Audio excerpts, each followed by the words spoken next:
everyone. I hope you are doing well. So in this video, we are going to cover up the next topic for KVS pedagogy.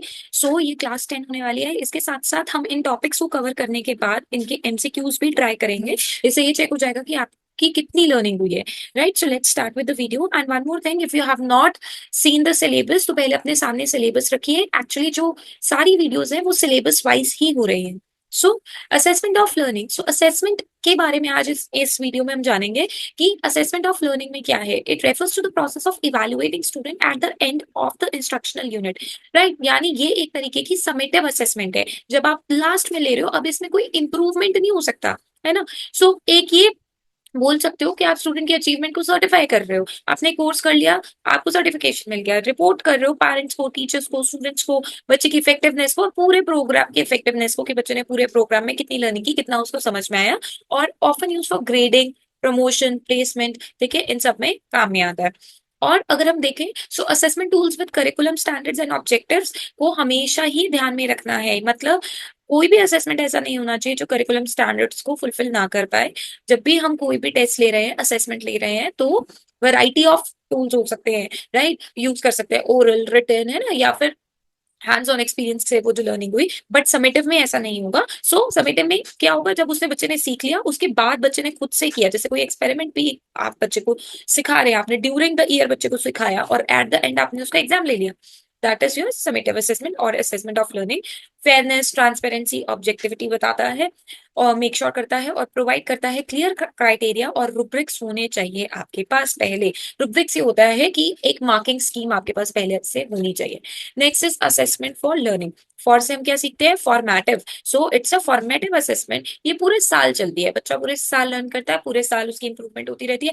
मान लो मैंने आज कुछ सीखा, तो मेरा आज फर्स्ट डे फर्स्ट टेस्ट हो गया, पहले दिन ही पहला टेस्ट हो गया, क्योंकि वो बहुत छोटा सा कुछ सीखा था, चाहे 2 क्वेश्चन पूछ लिए टीचर ने. अगले दिन जो इसमें इंप्रूवमेंट थी, फिर और इंप्रूवमेंट हुई. ऐसे करते करते क्या हो रहा है, ये टीचर जो है पूरा साल बच्चे को गाइड कर रही है, बच्चे के नीड के अकॉर्डिंगली उसको अपनी इंस्ट्रक्शन को मॉडिफाई कर रही है. बच्चे के स्ट्रेंथ्स को देखा जा रहा है और उसको और स्ट्रॉन्ग किया जा रहा है, वीकनेस को इंप्रूव किया जा रहा है. राइट, और to promote student engagement and self regulation. बच्चा खुद एंगेज होगा, खुद से हर चीज करेगा. फीडबैक प्रोवाइड कर रही है कि ऐसे नहीं ऐसे करो. तो बेसिकली इसमें क्या प्लान करोगे आप, ये ऑन गोइंग है ना. फ्रीक्वेंट असेसमेंट लेते रहोगे, या तो क्वेश्चनिंग करोगे, डिस्कशन करोगे, क्विज लोगे, ऑब्जर्वेशन दोगे और फीडबैक्स लोगे. राइट, और सेल्फ असेसमेंट और पीयर असेसमेंट बहुत जरूरी है. फॉर एग्जाम्पल, अगर आपने क्लास में कुछ काम कराया और आपने worksheet the, let's suppose worksheet आपने खोल दी, राइट, या फिर बोर्ड पे लिख दी. उसके बाद आपने बच्चों को कहा, ठीक है, अब आप इसको असेस करो, खुद असेस करो इसके आंसर ढूंढ के बुक में से. राइट, तो ये सेल्फ असेसमेंट हो गया. या फिर आपने वर्बली डिक्टेट कर दिया आंसर, बच्चे ने खुद चेक किया या फिर उसके फ्रेंड ने चेक किया. Right, so that is peer assessment. Assessment as learning. Assessment as learning में सेल्फ लर्निंग होती है, बच्चा खुद से सीखता है. ठीक है, खुद की जो लर्निंग है उसको मॉनिटर करा जाता है और अपनी खुद की लर्निंग को रिफ्लेक्ट करता है. तो मेकिंग देम एक्टिव पार्टिसिपेंट. तो बच्चे को अगर एक्टिव पार्टिसिपेंट बनाना है, क्वेश्चन आया था, तो आप उससे कौन सी लर्निंग, कौन सी असेसमेंट से लर्न करने को कहेंगे. That is active, that is assessment as learning. इससे बच्चे का मेटाकॉग्निटिव स्किल्स अच्छा होता है, वो खुद सोचते हैं, रिस्पॉन्सिबल बनते हैं अपनी लर्निंग के लिए. जहां जहां पे उन्हें कमियां दिखती है वो उसको इंप्रूव करने की सोचते हैं. बट येस, ये चीज भी बहुत इंपॉर्टेंट है. हर बच्चा मेटाकॉग्निटिवली सीख जाए ये भी इंपॉर्टेंट नहीं है. या सेल्फ लर्निंग ये धीरे धीरे ग्रेजुअली डेवलप होगी. To enable student to set goal and assess their own progress और कंसिडरेशन इन प्लानिंग. राइट, अब हम जब असेसमेंट करा रहे हैं, सेल्फ असेसमेंट करा रहे हैं, तो इसमें क्या क्या ध्यान दोगे. Teach students how to self assess. बताना है ये क्वेश्चन इतने नंबर का है, इसके आपके ये लर्निंग गोल्स हैं, आपने अगर इतना सीखा तो आप एवरेज स्टेज पे हो. एक ना करिकुलम में अगर आपको पता होगा एक्सीड का, उसमें 3 चीजें आती है, A, M and I am missing one more, I think E. Right, A for I think average है, ई फॉर एक्सेलेंस है, और एम का मतलब वहां पे होता है कि अभी बच्चा मतलब जो सबसे लोअर लेवल उससे ऊपर उठ चुका है बट एक्सीलेंस तक नहीं पहुंचा. तो इस तरीके की प्लानिंग होनी चाहिए. Include reflection activity, journals, portfolios, opportunities दो बच्चे को, डिस्कस करे. इससे क्या हो रहा है, इससे बच्चे का ग्रोथ माइंडसेट बढ़ रहा है, बन रहा है. Now the another topic is classroom observation and feedback. देखो, क्लासरूम ऑब्जर्वेशन में involving watching teachers and student interact together, और वो जो भी टीचिंग प्रैक्टिसेस हो रही है उससे डाटा कलेक्ट कर रहे हैं। फीडबैक देना बहुत इंपॉर्टेंट है, ठीक है। Teachers for improvement based on observation. कौन देगा? स्टूडेंट्स अपना फीडबैक देंगे। अब स्टूडेंट ऐसे थोड़ी फीडबैक देंगे कि आपको मेरा पढ़ाया हुआ कैसे लगा। फीडबैक होता है बेसिकली आप ऐसी प्रैक्टिसेस कर रहे हो जिसके अंदर से 10 में से अगर 8 बच्चे को समझ में आ गया, इसका मतलब कहीं ना कहीं आपकी प्रैक्टिस सही है। जिन 2 बच्चों के को नहीं है उसके लिए diverse learning, diverse teaching methods को यूज करेंगे और कोशिश करेंगे कि उनको पास में बुला के फिर से वो कॉन्सेप्ट समझाएं अलग तरीके से। To identify best practices to support professional growth for teacher and to enhance quality of classroom instructions, ठीक है।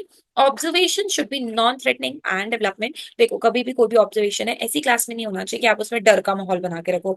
फीडबैक स्पेसिफिक होना चाहिए, टाइमली होना चाहिए, बार बार देना चाहिए, एक्शनेबल ऐसा होना चाहिए, उसमें काम किया जाए, ओरली नहीं होना चाहिए, ठीक है। मतलब जिसमें चेंजेस किए जा सके, बिहेवियर पे फोकस होना चाहिए ना कि पर्सनैलिटीज में। Encourage peer observation and self-observation. Next is reflection and dialogue as a mean of constructivist teaching. This is also the part of the syllabus. ठीक है। सो रिफ्लेक्शन क्या है? Reflection involves teachers and student thinking critically about their experience and learning. जब अगर आपने कोई चीज करी और आपको किसी 10 बंदे ने उसका फीडबैक दे दिया और आपने खुद भी सेल्फ रिफ्लेक्शन किया कि अच्छा मैंने ये सीखा और मेरे में ये लैकिंग है, ठीक है, तो इससे आप क्रिटिकल थिंक करते हो। इवन बच्चे भी। डायलॉग्स मीनिंगफुल होने चाहिए, अंडरस्टैंडिंग होने चाहिए, वेग नहीं होने चाहिए कि किसी भी डायरेक्शन में जा रहे हैं। डीप लर्निंग के लिए, क्रिटिकल लर्निंग के लिए सेल्फ रिफ्लेक्शन बहुत जरूरी है। And it helps students to make sense of experience to enable teacher to adapt and improve their practices. Students को भी लर्निंग हो रही है और टीचर की भी, क्योंकि टीचर क्या एक फैसिलिटेटर है और टीचर की तो लाइफ लॉन्ग लर्निंग रहती है, right. Allocate regular time for reflection and dialogues. आपको कभी भी रिफ्लेक्शन, बच्चे को सेल्फ रिफ्लेक्शन करने को कहना है, खुद के लिए भी, तो उसके लिए रेगुलर टाइम सेट करना पड़ेगा, ओपन एंडेड रहना पड़ेगा, क्वेश्चंस भी ओपन एंडेड होने चाहिए, थॉट प्रोवोकिंग होना चाहिए, सोचने में मजबूर कर दे। व्हाट, वेयर, हाउ, व्हाई, हर चीज का आपको पता होना चाहिए उस टॉपिक से। एक ऐसा एनवायरनमेंट होना चाहिए जो सेफ और सब उसमें बिना डरे ऑनेस्टली शेयर कर दे, ठीक है, जो भी चीज उनको नहीं समझ में आ रही है। Use reflective journals, group discussion, think pair share activities. मतलब एक दूसरे का पेयर बना दिया और बच्चे ने क्या किया, उसको उस एक्टिविटीज पे मिलजुल के काम किया। So let's understand the question answers time now, ठीक है। Which of the following describe best assessment of learning? Assessment of learning means summative, right. So summative assessment कब होगी? During instruction, after instruction, involve students on the goal या peer feedback? So the correct answer is B, ठीक है, after the instruction. Then what is the primary goal of assessment for learning? For means for बच्चा party, for during the entire session, formative ना कि rank करना, ना ही certify करना, yes improve करना teaching and learning को ड्यूरिंग द प्रोसेस, ना ही competitive के लिए प्रिपेयर करना। हेल्दी कंपटीशन होना चाहिए, बट ऐसा कंपटीशन नहीं होना चाहिए जिसमें बच्चे अपने आप को क्या समझे, छोटा समझे, ठीक है, सेल्फ डाउट नहीं आना चाहिए। इन असेसमेंट एज लर्निंग कौन सी होती है? सेल्फ लर्निंग, ठीक है। Receive grade from teacher, reflect on and monitor their own learning, अपनी ऑन लर्निंग को मॉनिटर करें, स्टैंडर्डाइज टेस्ट लें या फिर फोकस ऑन मेमोराइजिंग, कुछ भी रट्टा नहीं मार पाए। सो सेल्फ में अपनी खुद की लर्निंग मॉनिटर करें। Next question is an important consideration in assessment of learning is, और फिर से समेटिव क्या होगा? स्टूडेंट सेल्फ रिफ्लेक्शन करेगा, वो तो एज लर्निंग हो गया। is aligned with standard and objective feedback पूरी during the learning में, having student observe each other, basically it is ensuring it is aligned कि आपने जो भी पढ़ा है entire session में वो aligned भी था objectives के साथ। which of the following practices is most associated with enhancing constructivist teaching? खुद बच्चा नॉलेज कंस्ट्रक्ट कर रहा है तो मेमोराइज तो करेगा नहीं, रटे तो मारेगा नहीं। रिफ्लेक्शन से सेल्फ रिफ्लेक्ट करेगा, यस। स्ट्रिक्ट लेक्चरिंग से कोई बच्चा नहीं पढ़ता है। सोल रिलायंस सिर्फ और सिर्फ टेक्स्ट बुक आज के टाइम पे वर्क नहीं करेंगे। So reflection and dialogue will be the correct answer. In effective classroom observation feedback should be, एक अच्छा क्लासरूम ऑब्जर्वेशन में फीडबैक कैसा होना चाहिए? जजमेंटल, आप बच्चे को जज कर रहे हो। जनरल, बट आप बहुत डिले कर रहे हो। टाइमली, कंस्ट्रक्टिव, बच्चे अपनी नॉलेज खुद भी कंस्ट्रक्ट कर रहे हो, बार बार आप उसको दे रहे हो, टाइम पर दे रहे हो, स्पेसिफिक है, सिर्फ पर्सनालिटी ऑफ द टीचर पर। So the correct answer is specific, timely and constructive. Which tool is most appropriate for promoting assessment as learning? Self learning के लिए कौन सा सबसे अच्छा टूल है?